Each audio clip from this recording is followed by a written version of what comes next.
Cuando yo peco, estoy alejándome. Me alejo de la presencia del Señor. Lucas capítulo 15, versículo 11, donde dice que había un padre que tenía 2 hijos y el menor de ellos le dice: dame los bienes que me corresponden. El padre, no tardando mucho tiempo, dice que le dio los bienes y malgastó los bienes. Y dice, y vivía perdidamente. ¿Has visto? Pero qué bueno es Dios. Qué bueno es Dios, que solamente exige de ti y de mí que haya un arrepentimiento. ¿Y dónde está? En el mismo texto cuando dice: y cayendo en sí.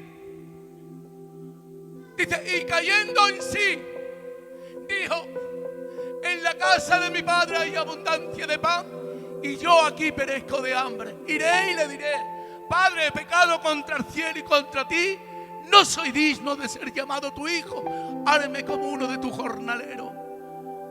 Pero Dios tiene tanto amor hacia tu vida que no necesita mucho, solamente necesita que te arrepientas. Y dice el texto, sigue diciendo el texto un poquito más adelante, que allí estaba el Padre esperando en el camino, esperando que tú llegues, esperando que te arrepientas, esperando que dejes de hacer lo malo y que te vuelvas a Dios. Por eso dice Zacarías: volveos a mí, dice Jehová, y yo, Jehová, me volveré a vosotros.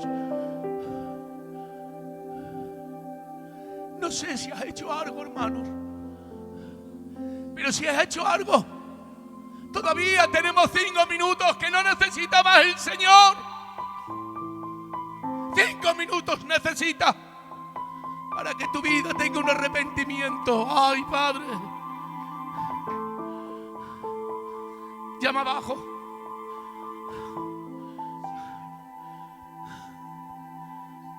Y cuando llegó, el padre no lo reprochó Lolo en lo que había gastado el hijo,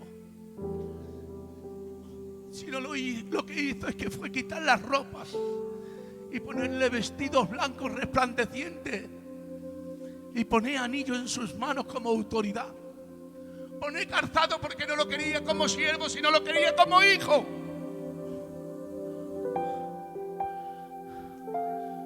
¿Sabes? Que cuando tú te arrepientes, hay fiestas en el cielo por ti.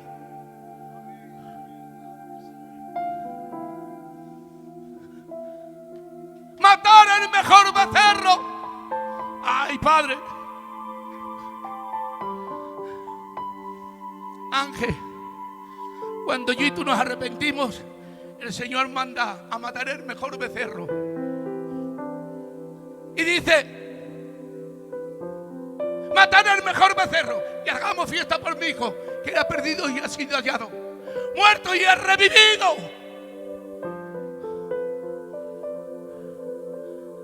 ¿No te da alegría eso? ¿No te da ilusión por arrepentirte? Porque de esto se trata, de que haya un arrepentimiento y podamos entrar en el cielo. No sé qué vida la que tú llevas, Inorio. Tú me conoces, vengo al culto una sonrisa de oreja a oreja, pero no sabes la vida que yo llevo. Solamente la sé yo. Solamente la sabes tú. No hay otra persona que la sepa mejor la vida que tú.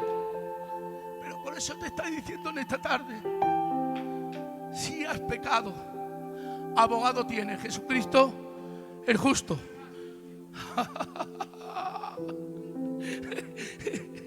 ¿Hay mejor abogado en la tierra que ese?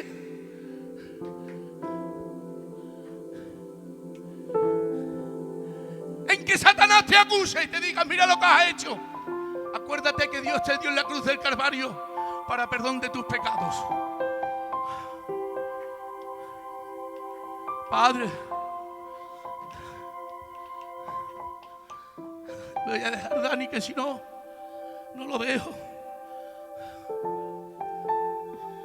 Y es que te lo prometo que quiero escuchar a este hombre de Dios predicar. Porque soy un enamorado, aunque no lo creas, de la palabra del Señor. Mira, ¿sabes lo que es la palabra? La palabra es como un espejo, la cual nos podemos ver. Yo cuando lo dije una vez, y lo vuelvo a decir, Ángel, creía que era rubio, con 1,90 m, con los ojos azules. Pero la Rosy, ¿te acuerdas que ponía muchos espejos? Cuando me fijé al espejo no era ni rubio ni tenía los ojos azules. La palabra te puede transformar. La palabra te puede decir lo que tú eres y lo que yo soy. La palabra te tiene que decir lo que tú te tienes que quitar y lo que yo me tengo que quitar. La palabra te tiene que decir que tú perdones, que ames. Pero simplemente es la palabra. La palabra es como una espada de doble filo que dice que penetra. Ay, Padre, te ama mi vida. Mira, yo no sé, tú a lo mejor yo te estoy dando la tarde, pero te lo prometo que yo estoy disfrutando. Te ama mi vida, Lolo. El padre prefecto, por favor. Vale, voy a cantar esta alabanza y te prometo que ya para abajo de este lugar. Mi alma te alaba, Padre. Mirad esta alabanza, lo que dice. Escúchala. Y me abajo de este lugar. Tú eres el Padre perfecto. Ese es el Padre que tú tienes. Ese es el Padre que te ama. Ese es el Padre que te ha perdonado.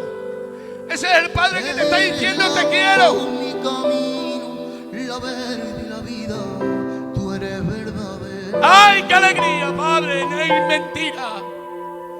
Eres la paz y el descanso, el agua de vida para mi renuevo. Eres quien eres y hacéis tú quien eres, nada tengo que objetar. No te merecemos, pero tú nos quieres, sufres por la humanidad. Razón suficiente tengo para amarte por toda la eternidad. Eres el Padre perfecto, el Padre ideal, el Padre más bueno.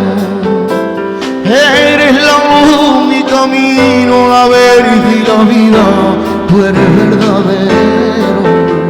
Eres la paz, el descanso, el agua de vida para mi renuevo. Eres quien eres y acepto quien eres, nada tengo que objetar.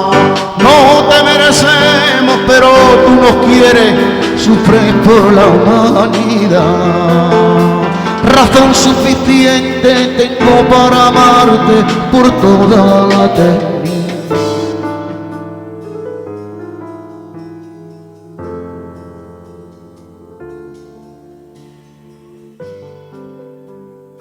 Aleluya. Sigue cantando, Lolo. Gloria a tu nombre. Aleluya.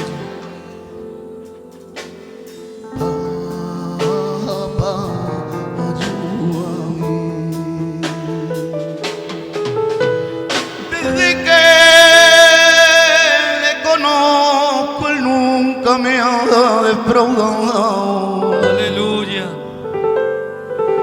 Él siempre ha estado contigo y conmigo en lo bueno y también en lo malo. Gloria a tu nombre. Y cuando he caído, ha sido el único que me ha tendido la mano. Aleluya. A Dios no hay quien lo engañe, con él no vale los disfraces. Gloria a tu nombre. Antes que esté nuestra palabra, hay en tu boca y aquí tú la sabes. Tú conoces el alma porque del polvo nos formaste. Aleluya. Eres el Padre perfecto, el Padre ideal, el Padre más bueno. Eres la luz, mi camino, la verdad y la vida. Tú eres verdadero. manso el agua de vida para mi renuevo. Eres quien eres y afecto quien eres, nada tengo que objetar. No te merecemos, pero tú nos quieres, sufrir por la humanidad. Razón suficiente tengo para amarte.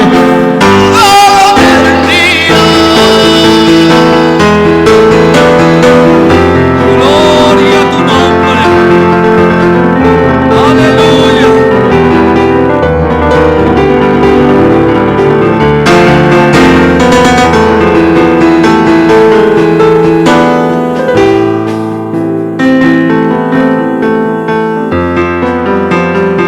Gloria a tu nombre. Que alabado sea el nombre del Señor. ¿Cuántos creen en esta tarde que Dios está en este lugar? Levanta tu mano conmigo y grita un poderoso gloria a Dios. Dios está aquí en medio de nosotros. Su presencia en esta tarde es notoria en el nombre del Señor. Bueno, iglesia del Señor, en esta tarde el pastor me decía que yo fuera el encargado de predicar la palabra del Señor. Y yo en esta tarde voy a compartirles algo de la palabra del Señor. Miren, yo en esta tarde yo venía con una intención de predicarles un tema que el otro día me quedé a medias, Pichi, y yo venía con la intención de predicarles y seguir con ese tema, pero no es lo que el hombre quiere, sino es lo que Dios quiere. Y el Señor en esta tarde me ponía en el corazón algo de la palabra del Señor y un título, y este es el título: destruye a todos tus gigantes. En esta tarde se encuentra la santa palabra, todo aquel que tenga Biblia, segunda de Samuel, capítulo 21 y verso 22. Y dice la palabra del Señor: estos 4 eran descendientes de los gigantes en Gad, los cuales cayeron por manos de David y por manos de sus siervos. Amén a la palabra del Señor. Miren, déjenme ustedes retroceder en el tiempo y irme, hermanos míos, al principio, cuando David ha sido ungido por Samuel. Cuando ha sido ungido, hermanos míos, la palabra nos enseña de que el Espíritu del Señor ha venido sobre él. Pero miren, cuando ha venido sobre él, ¿sabes lo que ha ocurrido, hermanos? El profeta Samuel ha orado, lo ha ungido y él se ha marchado para su casa. ¿Qué quiero decirles, hermanos míos, con esto? Que cuando nosotros hemos aceptado a Cristo como nuestro dueño, como nuestro salvador de nuestras vidas, ya sea por el pastor, ya sea por algún siervo, tengo que decir que los siervos cogen y se van a su casa. ¿Por qué? Porque en estos caminos, hermanos míos, es particular. En los caminos del Señor es uno propio, hermanos míos, porque los siervos les pueden echar una mano cuando lo estés pasando mal. Pueden estar contigo en una sala de un hospital, pueden estar contigo acompañándote en alguna situación crítica, pero en estos caminos es particular, hermanos míos, porque la palabra del Señor nos enseña que Samuel lloraba, hermanos míos, porque Saúl había hecho lo malo y el Espíritu se había apartado de él. Y cuando se había apartado de él, Samuel lloraba. Samuel, hermanos míos, no quería que se fuese el Señor de él. Pero ¿qué es lo que ocurrió? Que por mucho que oraba, por mucho que le pedía al Señor, de nada sirvió. ¿Por qué? Porque esto es particular. Esto es uno propio. Porque si llega a ser por Samuel, el Espíritu no se fuera apartado. Pero esto depende de Dios. Miren, la palabra nos enseña y nos dice de que David cuidaba las ovejas de su padre. Y él, hermanos míos, dice, como bien le dice a Saúl, dice: yo he luchado contra oso y también contra león.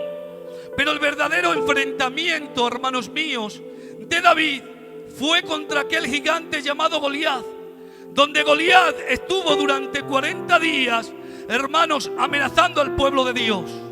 Tengo que decir que durante esos 40 días, ya sabes que el número 40 significa prueba, y tengo que decir que estaba probando al pueblo de Israel. Pero ahí estaba el rey David, hermanos, que él se ha acercado y se queda mirando, hermanos míos, a aquel gigante y le dice: ¿quién es este incircunciso que se atreve a desafiar a los escuadrones de Jehová? Tengo que decir, hermanos, que él ha tenido la gallardía y la valentía de enfrentarlo. Y tengo que decir, hermanos, que con una honda y con las 5 piedras ha vencido al gigante. Miren, cuando ha vencido al gigante con esto, ¿sabes lo que ha hecho? Ha cogido la espada del gigante, le ha cortado la cabeza y se la ha llevado a Jerusalén como señal del triunfo que él ha vencido contra el gigante. Y tengo que decir, hermanos, que cuando el pueblo veía la cabeza del gigante, podían admirar y podían contemplar lo que en el nombre del Señor había conseguido.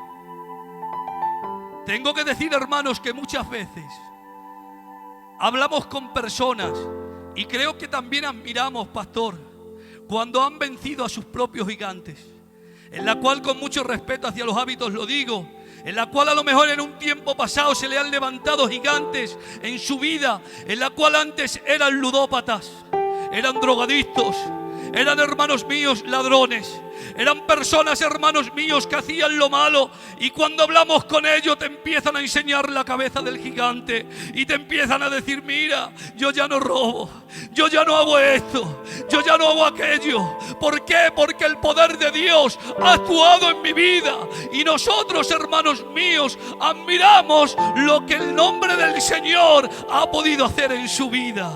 Porque tengo que decir, hermanos, que después de que David, hermanos míos, tengo que decir, matar al gigante, su vida dio un giro de 180 grados. ¿Y cuál fue el giro? Que pasó, hermanos míos, del anonimato a ser reconocido por todo Israel. De ser un simple pastorcillo, hermanos, a ser el rey. De ser un hombre, hermanos míos, que estaba en el campo, donde no le saludaban, donde no le decían ni hola. Ahora no le dicen hola, sino que ahora le empiezan a cantar. Tengo que decir, hermanos, que quiero que recuerdes la entrada tuya cuando entraste en el Evangelio. Acuérdate, hermanos míos, donde eras el primero en el bautizo, donde eras el primero, hermanos míos, para mover un banco, donde, hermanos míos, cuando cambiabas una bombilla, el pueblo venía a ti y te decía: qué bien la has hecho, qué alegría. Cuando simplemente por barrer, hermanos míos, venía el pueblo y te decía: gracias por barrer, gracias por hacer esto. Pero tengo que decir, hermanos míos, que lo mismo también en un tiempo pasado Dios te ha podido utilizar, en la cual, hermanos, estarías en algún barrio lo mismo, como la cueva de Andulán, rodeado de psicópatas, rodeado de ladrones, rodeados de gente mala, y Dios te ha utilizado como un instrumento y has podido, hermanos míos, dar la vuelta a la tortilla y convertir a esos ladrones, a esos ludópatas, a esas personas malas, hermanos míos, en guerreros para la gracia del Señor. Pero ¿qué quiero decirles con esto? Que las victorias pasadas están. Las victorias del pasado no te sirven para el tiempo presente. Porque David, hermanos míos, después de matar al gigante, la palabra del Señor nos enseña de que el propósito, hermanos míos, de Dios venía hacia él de una manera muy avanzada, que nada ni nadie lo podía entorpecer. Tengo que decir, hermanos míos, que cada victoria, hermanos, cada enfrentamiento que tenía era una victoria asegurada para David. Tengo que decir que todo lo que tocaba David, hermanos, era prosperado. Pero ¿qué es lo que ha ocurrido a David, hermanos míos? Que después de 1001 batalla, si le siguiéramos preguntando a David: David, ¿nos puedes decir cuál es tu victoria favorita? ¿Sabes cuál te diría? La del gigante. Pero David ha empezado a despreocuparse, hermanos. David, hermanos, ha empezado a vivir a su forma y a su manera. Tengo que decir, hermanos míos, que David, ¿por qué te descuidas de esa forma?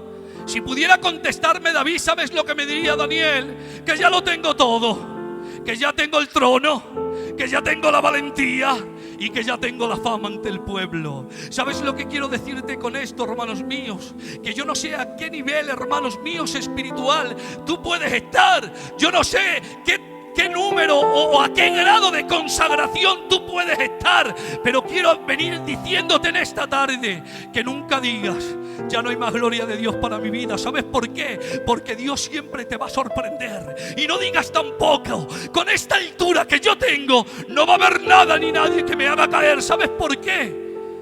Porque si fue el propio Cristo que ayunó durante 40 días y 40 noches y vino el propio diablo a hacerlo caer, cuánto no más a ti y a mí. Por eso el apóstol San Pablo, ¿qué nos insta y qué nos dice? Aquel que piensa que está firme, dice: mire que no caiga. Y esto fue lo que le ocurrió a David, que se sintió muy confiado. Saben ustedes, lo digo con amor y con cariño, así hay personas en las iglesias que cuando consiguen lo que quieren, cuando tienen el trono, hablando, hermanos míos, de un cargo, o hablando de la valentía por derrotar a los vicios, o lo mismo, hermanos míos, porque tienen fama y ya tienen el título de ser cristiano, se empiezan a descuidar. Tengo que decirte, hermanos míos, que no es tiempo de vivir descuidado.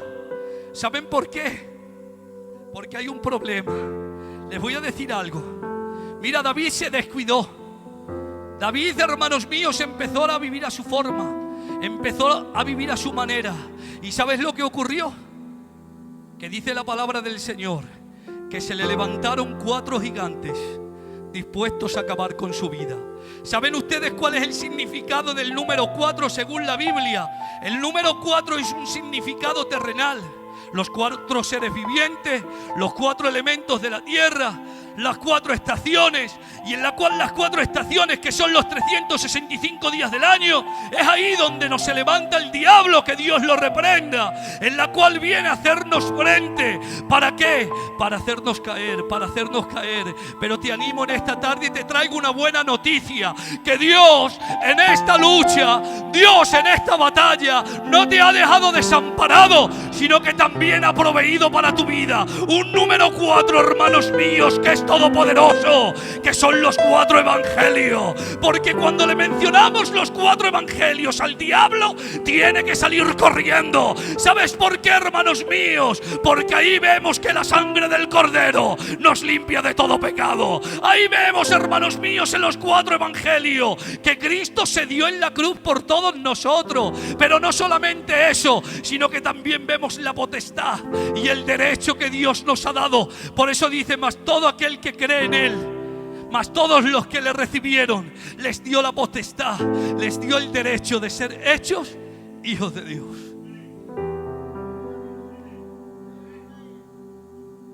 Pero miren, el problema de hoy es que a David se le levantaron 4 gigantes. Estos 4 gigantes, antes de ser gigantes, pastor, eran pequeños. Eran pequeños. Y David, hermanos míos, cuando tuvo la oportunidad, hermanos, de acabar con ellos, los dejó crecer. De tal forma y de tal manera, hermanos, que estos 4 gigantes estaban dispuestos a acabar con su vida. Que alabado sea el nombre del Señor. ¿Saben ustedes que hoy en día estamos dando menor importancia a las cosas pequeñas? Pero la Biblia nos enseña que las zorras pequeñas hacen perder las grandes viñas. Y dice la palabra del Señor que se le han levantado 4 gigantes. El primer gigante que se le levanta se llama, hermanos míos, Isbit-Benot, que tiene un significado pichi. Lo empecé a buscar, hermanos míos, y el significado de Isbit-Benot, ¿sabes lo que significa? Morador de las montañas. Y según la Biblia, para ir rápido, hermanos míos, tengo que decir, hermanos, de que en las montañas, ¿quién eran los que estaban por allí? Eran los leprosos, hermanos míos. Los leprosos son los representantes, hermanos míos, de los pecadores. Yo también tengo un mensaje, como decía el hermano Félix, en la cual, hermanos míos, el pecado te aísla. El pecado es lo que conlleva una vida en vivir en soledad. Muchas veces, hermanos míos, pecamos y muchas veces echamos la culpa a la iglesia, en la cual estamos pecando y nos sentimos solos, aislados, y decimos: es que no nos hacen caso, es que el pastor a mí no me llama. Pero tú estás mirando tú también cómo te estás comportando, porque el pecado aísla, el pecado conlleva la soledad. Porque cuando David fue corriendo aquellas montañas, huyendo, hermanos míos, entró en la cueva de Adulán. Cuando ha entrado, hermanos míos, en aquella cueva, tengo que decir que ha entrado, yo me imagino esto, ha entrado: hola, buenas tardes, pues mira que soy David y vengo porque Saúl me quiere matar, me tiene envidia y es lo que me quiere y me quiere matar. ¿Y tú por qué estás aquí? Seguramente que el rey David preguntaría y él diría: pues mira, estamos aquí porque yo empecé con deudas económicas. Empecé pidiendo 100 euros, luego 200, luego 300, y ha llegado un tal extremo que quiero pagarles y no puedo. Han venido los prestamistas y me han quitado mi casa, han quitado todo lo que tenía. La mujer y los niños se han tenido que ir con los abuelos y con el padre, y yo me he venido desolado, yo me he venido por aquí a esconderme. Tengo que decir, hermanos, de que seguramente que le preguntaría a otro: ¿y tú por qué estás aquí? El otro diría: mira, he tenido una infancia muy difícil, donde no he tenido padre, no he tenido madre, y me he educado como yo he querido, y he hecho lo que he querido, y la consecuencia ha sido esta. Seguramente otro: ¿y tú qué es lo que te pasa? ¿Por qué estás aquí? Y el otro diría: mira, tuve una pérdida irreparable, en la cual he perdido un ser querido, en la cual, viendo que no lo tenía, y lo digo con mucho respeto, me he introducido al alcohol, a las drogas, pensando que me iban a salir a flote, pero tengo que decir que más me han hundido. Tengo que decir que estoy aquí, y yo me imagino, hermanos, que estas personas conocedoras del Señor, porque ya saben que a los niños, el pueblo de Israel, los enseñan desde pequeño a meterlos en lo que es en la religión, lo que es, hermanos míos, en el evangelio. Tengo que decir que yo me imagino que sus oraciones serían estas, hermanos míos. ¿Sabes por qué? Les voy a decir el por qué. Porque seguramente estaban enfadados con la vida, con razón o sin razón, pero la vida les había golpeado. Y tengo que decir que sus oraciones serían estas: Señor, ¿qué hago ya en esta tierra? Señor, ¿qué hago yo ya aquí? Llévame, por favor. Yo aquí ya no pinto nada, no tengo futuro, no tengo propósito, ya mi vida no tiene sentido. Y cuando su vida, hermanos míos, ya no tenía sentido, tengo que decir que viene David y le da un giro de 180 grados a esas vidas, hermanos míos. Y de ahí, de la cueva, salen los valientes de David. Tengo que decir, hermanos míos, que cuando este gigante está a punto de matar a David, ¿sabes quién sale al encuentro? Sale, hermanos míos, Abisai. ¿Sabéis el significado de Abisai? Es el don del Padre. Tengo que decir, hermanos míos, que qué casualidad de que Ifis-Benot tenga un significado y que sea morador de las montañas, y sin embargo Abisai, el don del Padre. ¿Sabes por qué? No es casualidad, es propósito. ¿Sabes por qué? Porque el don del Padre también, hermanos, se manifestó en un monte. Se manifestó, hermanos míos, en el Gólgota. No fue en Capernaum, no fue haciendo señales, ni prodigios, ni milagros, sino fue cuando estaba en la cruz del Calvario. ¿Saben ustedes, iglesia del Señor? Nosotros tampoco teníamos propósito, tampoco, hermanos míos, teníamos, hermanos míos, futuro. Éramos, hermanos míos, un pueblo en la cual estábamos afligidos, amargados, hermanos míos, un pueblo maldiciento, hermanos míos. Pero menos mal que el don del Padre ha llegado a nuestra vida. El don del Padre, hermanos, ha llegado a tu casa, y de tal forma y de tal manera que ha cambiado tu vida. Te ha dado un giro de 180 grados, donde ahora tienes propósito y donde ahora Dios te va a utilizar también para que seas un instrumento para la obra del Señor. Pero no solamente eso, sino que Dios también, hermanos míos, nos ha cambiado el rumbo eterno. ¿Sabes por qué? Porque nos esperaba el infierno, nos esperaba el lugar de crujir de dientes, pero sin embargo el don del Padre ha cambiado nuestra dirección y ahora nos espera el cielo. Ahora nos espera el cielo. Ahora nos esperan nuestros seres queridos en el nombre de Jesús.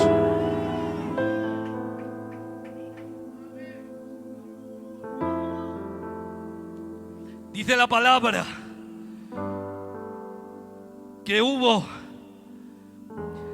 una segunda batalla en Goz y Becai, y dice que Usatita mató a Saz.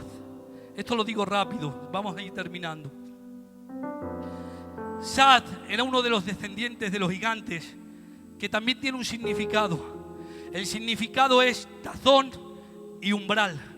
Tengo que decir, hermanos, que un umbral es una puerta, y parece ser, hermanos, que un tazón a un umbral, a una puerta, es muy diferente. Pero visto, hermanos míos, conforme la Biblia, y visto, hermanos, la simbología que tiene, es muy parecido. ¿Saben por qué? Porque la puerta, cuando tú vas a entrar a una casa, tienes que entrar por la puerta. Y el tazón era el recipiente donde se echaba el aceite para que el candelabro siempre estará encendido. La palabra del Señor nos enseña que Cristo está a la puerta y Él llama, y si abres, dice, Él entrará y cenará contigo y tú cenarás con Él. Y después de que Él entra, después de que te limpia, ¿cuál es el segundo paso? Que viene el Espíritu Santo a hacer símbolo del aceite, a hacer morada en tu vida. Que alabado sea el nombre del Señor. Pero el falso imitador también lo hace, hermanos míos. El falso imitador, que Dios lo reprenda en esta tarde, también lo hace.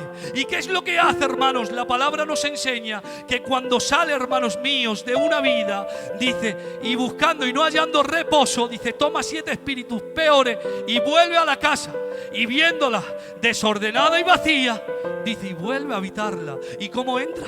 También por la puerta del corazón. Que alabado sea el nombre del Señor. Tengo que decir que el tazón, el apóstol San Pablo, hablando de la unción, hay algo, hermanos míos, que insta al creyente, y lo que insta al creyente es esto, dice, ser llenos del Espíritu Santo. Cuando dice ser llenos del Espíritu Santo, el apóstol me está dando a entender algo muy simple, que si hay cristianos llenos, también hay cristianos vacíos. ¿Y cuál es el cristiano vacío, Daniel? Lo digo con amor y con cariño, y lo digo porque aquí no lo hay, o si no lo diría. Tengo que decir, hermanos, que el cristiano vacío es aquel, hermanos míos, que se comporta como un cristiano, pero no tiene a Dios en el corazón. Es aquel, hermanos míos, que tiene apariencia, que viene a este lugar, ofrenda, canta, bate sus palmas, pero sale de este lugar y se sigue comportando, hermanos míos, como si fuera otro de ahí fuera. Déjenme ustedes decirles que estas tales personas, hermanos míos, son instrumentos beneficiosos para la obra del mal. ¿Cómo dices eso, Daniel? Sí, me atrevo a decirlo. ¿Sabes por qué? Porque es una persona que vive, hermanos míos, sin prejuicios, pero estando dentro de la casa de Dios. Porque miren, saben ustedes que a mí no me importa cuando una persona hace lo malo y vienen y la critican. ¿Saben por qué? No la hagas y no la temas. ¿Sabes lo que a mí me importa?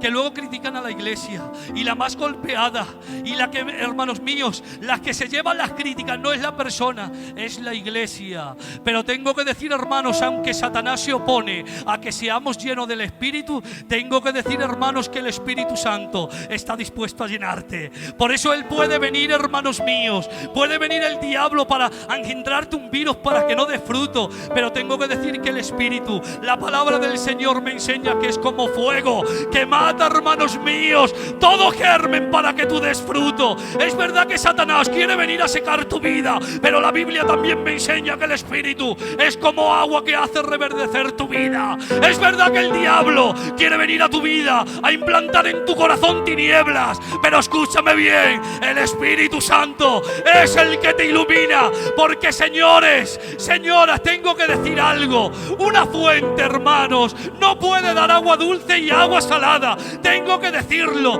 ¿Das agua dulce o la das salada? Por eso te digo que aunque el diablo quiera venir a tu vida, por encima de toda oposición, por encima de todo problema, por encima, hermanos míos, de cualquier dificultad, está la unción de Él.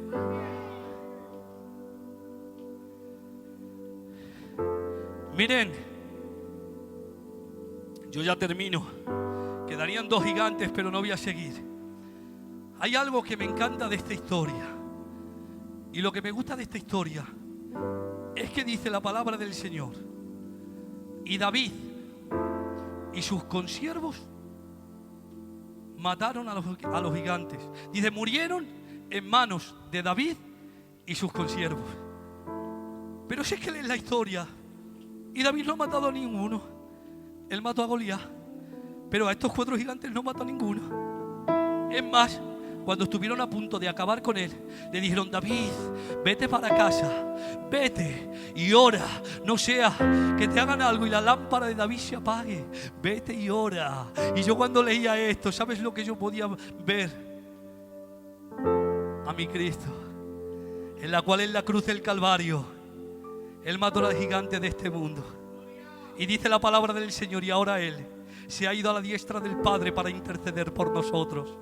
Tengo que decir, hermanos míos, que hay un detalle aquí, en la cual, hermanos míos, es algo que a mí me hace mucho bien. Y yo le decía, pero a ver, ¿por qué ha matado al más grande? Porque lo describe así la Biblia, porque la espada de Goliat era mayor que las de esos. Tengo que decir que eso da a entender que era más grande. Y entonces, ¿por qué David no ha podido con ellos? Y el Señor me decía, por una cuestión, porque allí iba con soberbia. Cuando se enfrentó a Goliat, fue con las ropas de pastorcillo. Le dijeron, ponte, y dice no. Pero sin embargo, cuando fue a luchar contra los 4 gigantes, ya llevaba su corona, ya llevaba el cetro. Él ya iba con soberbia.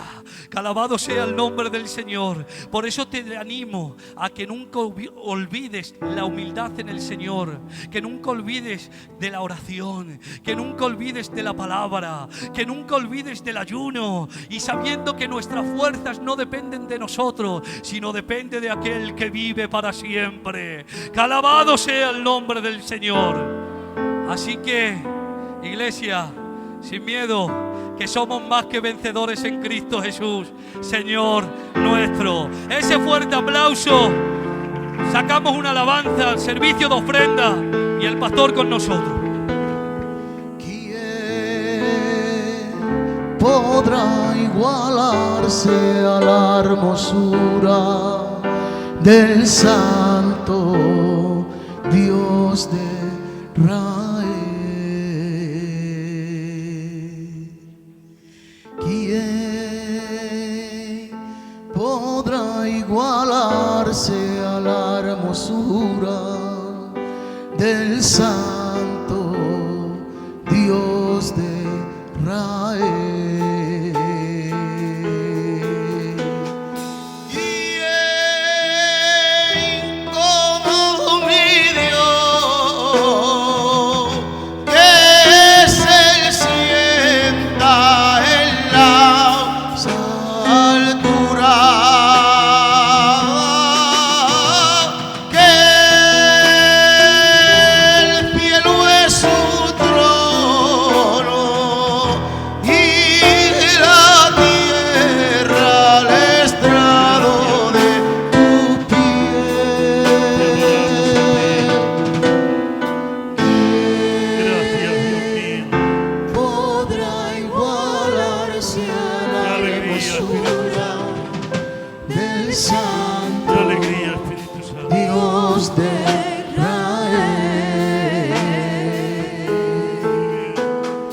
Amén. Podrá igualarse a Qué la alegría. hermosura del Santo Dios de Israel. Siga ahí, Lolo, siga ahí, siga ahí. Un minuto más.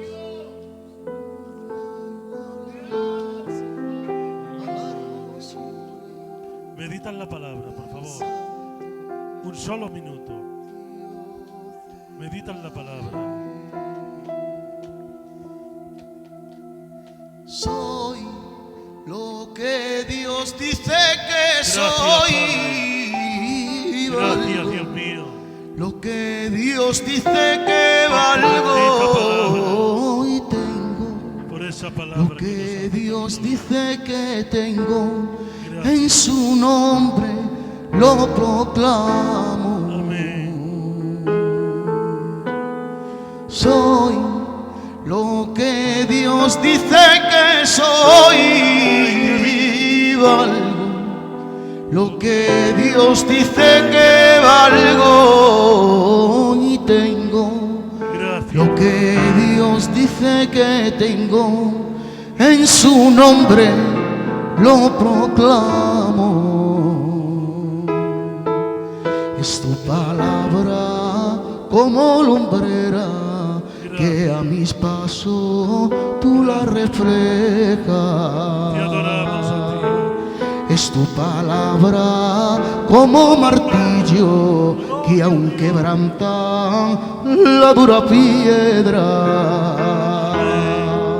Por tu palabra fueron creados cielos y nubes, valles y tierra. Es tu palabra como poder, la salvación me abrió la puerta.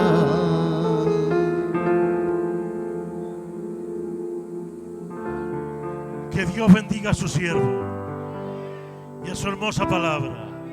¿Te ha hecho bien? Hay que guardarla en el corazón, señores. Que Dios te bendiga, Dani, por esta hermosa palabra que nos cambió la vida, ¿verdad? ¿Te imaginas el futuro que tendrías si no llega a venir la palabra? ¿Te imaginas tu futuro cómo sería? ¿Qué esperanza tendríamos? Qué oscuro, ¿verdad? Pero gracias le damos a Dios porque esta palabra, el Espíritu Santo, vino a nuestras vidas un día, golpeó nuestro corazón. Dejemos que el Espíritu Santo hiciera moradas en nuestras vidas. Y qué cambio, ¿verdad? De hombres que veníamos sin futuro, Dios nos puso futuro. Hombres que veníamos con lágrimas, nos pone una sonrisa. Hombres que veníamos vestidos de negro y nos pone una esperanza. Bendita sea su palabra. Yo creo que esto es, como decía el hermano, para que entráramos en la adoración como entró David. Vete, anda, porque hay veces que las soberbias que tenemos, hermano, nuestro ego nos hace superar tanto nuestra vida, que a veces no vemos que Dios está con nosotros. Señores, es tiempo de buscar al Señor, de orar al Señor, de entrarnos en nuestra cámara secreta y que el Espíritu Santo sea el que nos administre. Basta ya de recordar batallitas pasadas, porque las batallitas pasadas no están, señores. Hoy necesitamos el presente y el futuro que nos espera, que dice la Biblia, que mejor es lo que nos llega que lo que hemos quedado para atrás. Así que, señores, a confiar en el Señor y a seguir a la palabra en el nombre del Señor.